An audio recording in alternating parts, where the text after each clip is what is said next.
बिस्मिल्लाहिर्रहमानिर्रहीम। नाज़रीन, 19 अक्टूबर है और फ़लस्तीन और इसराइल की जंग के ऊपर जो सीरीज़ ऑफ वीलॉग्स कर रहे हैं उसमें ये लेटेस्ट वीलॉग है। नाज़रीन, अब ऐसा लगता है कि इसराइल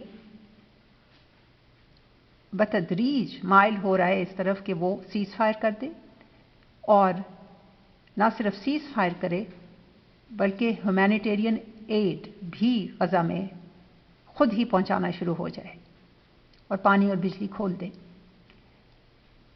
हस्पताल के ऊपर जो अटैक हुआ जिसमें 500 लोग मारे गए,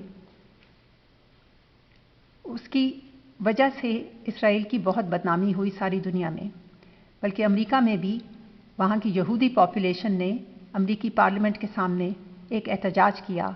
एहतजाज में उन्होंने जो प्लेकार्ड्स उठाए हुए थे उस पर लिखा हुआ था नॉट इन माय नेम, यानी यहूदियत के नाम पे ये जुल्म नहीं चल सकता, और उन्होंने सीज़ फायर का मुतालबा किया अमरीकी हुकूमत से कि आप दबाव डालें इसराइल के ऊपर कि वो सीज़ फायर करे। ये सब लोग यहूदी थे।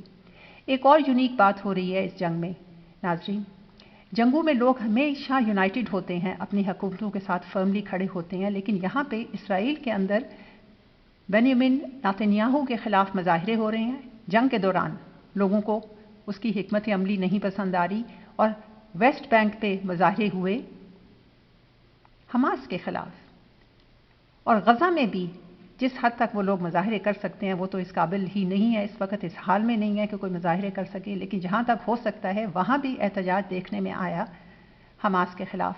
ये एक यूनिक बात है कि दोनों तरफ अपनी अपनी हुकूमतों के बैक करने के बजाय आवाम जो हैं उनका रुझान अपनी हुकूमतों के खिलाफ है। ये बिल्कुल यूनिक बात है, और इस सोर्स को इस्तेमाल करके अमन के लिए एक फ़ज़ा कायम की जा सकती है अगर सिविल सोसाइटी की ऑर्गेनाइजेशंस दोनों तरफ से, फ़लस्तीनियों की तरफ से भी और यहूदियों की तरफ से भी, इसराइल की तरफ से भी उठ जाएं और एक दूसरे के साथ राब्ते कायम करें। तो एक तो ये बात है। दूसरी बात ये है नाज़रीन कि इसराइल ने अब अंदर जाके ह्यूमैनिटेरियन एड जंग करने के बजाय ह्यूमैनिटेरियन एड भिजवाने का जो उन्होंने अंदर जो रुझान उनका नज़र आ रहा है, लगता तो यही है कि वो ये करने वाले हैं। वैसे भी वो जंग नहीं करना चाहते थे, वो जंग से खाइफ थे, अंदर जाना ही नहीं चाहते थे, बूट्स ऑन ग्राउंड नहीं लगाना चाहते थे वो। और इस हॉस्पिटल के बाद जो उन पर इंटरनेशनल प्रेशर कायम हुआ है उसमें वो उनकी जान छूटी है अगर वो अंदर ना जाएं, बूट्स ऑन ग्राउंड के बजाय वो सीज़ फायर की तरफ जाएं तो।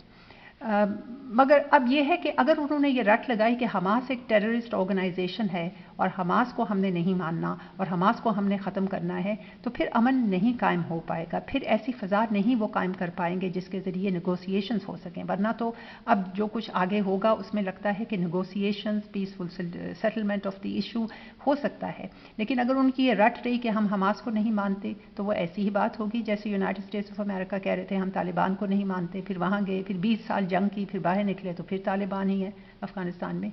तो क्योंकि हमास तो सिर्फ एक मिलिटेंट ऑर्गेनाइजेशन या मिलिटेंट ग्रुप का नाम नहीं है, हमास एक सियासी ऑर्गेनाइजेशन भी है, एक सियासी तंजीम है। वो सर्विसेज डिलीवर करती है तरह तरह के, वो काम करती है बहुत से फ़लस्तीनियों के लिए। लिहाजा अगर इसराइल ने ये रट छोड़ दी कि हम हमास को टेररिस्ट ऑर्गेनाइजेशन समझते हैं और उसके होते हुए हम किसी किस्म के अमन मुज़ाकरात नहीं करेंगे, तो फिर लगता है कि मुज़ाकरात होंगे।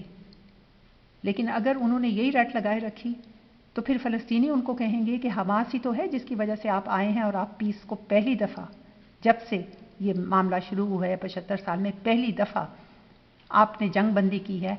आप बूट्स ऑन ग्राउंड लगाने के बजाय अब हमें रसद भेज रहे हैं और अमन की बात कर रहे हैं, तो ये हमास की वजह से है। उन्होंने हमारे लिए जो स्टैंड लिया था उसकी वजह से है। तो अब जो क्रिटिसिज्म उन्होंने हमास का शुरू किया है फ़लस्तीनियों ने, वो भी म्यूट हो जाएगा और वो फिर हमास के साथ रैली करेंगे। लिहाजा बेहतर यही होगा कि इज़राइल की हुकूमत बेंयामिन नेतन्याहू या जो भी उसके बाद आएगा, उसकी भी सिचुएशन शेकी नज़र आ रही है, वो ऐसा ना करें। बहरहाल आगे वाले वक्त में देखते हैं। हम सब अमन के लिए दुआ करते हैं कि बहुत जुल्म, बहुत बर्बरियत हुआ और बहुत इंसानी जानों का ज़िया हुआ, लेकिन आप भी दुआ कीजिए कि यहाँ जो अमन कायम हो वो सिर्फ कुछ अरसे के लिए ना हो, वो देर पा हमेशा हमेशा के लिए कायम अमन हो। फ़िलहाल हम मुतवक्की हैं कि इज़राइल सीज़ फायर करने के बाद ایک اچھا پوسچر اختیار کرے گا، کیونکہ اس کے اوپر بے تحاشا دباؤ پڑ رہا ہے پوری دنیا کی طرف سے، اور جو بائیڈن کے اوپر بھی یہ دباؤ پڑ رہا ہے۔ اب کے لیے اتنا ہی، چینل کو سبسکرائب کیجئے، پھر حاضر ہوں گی۔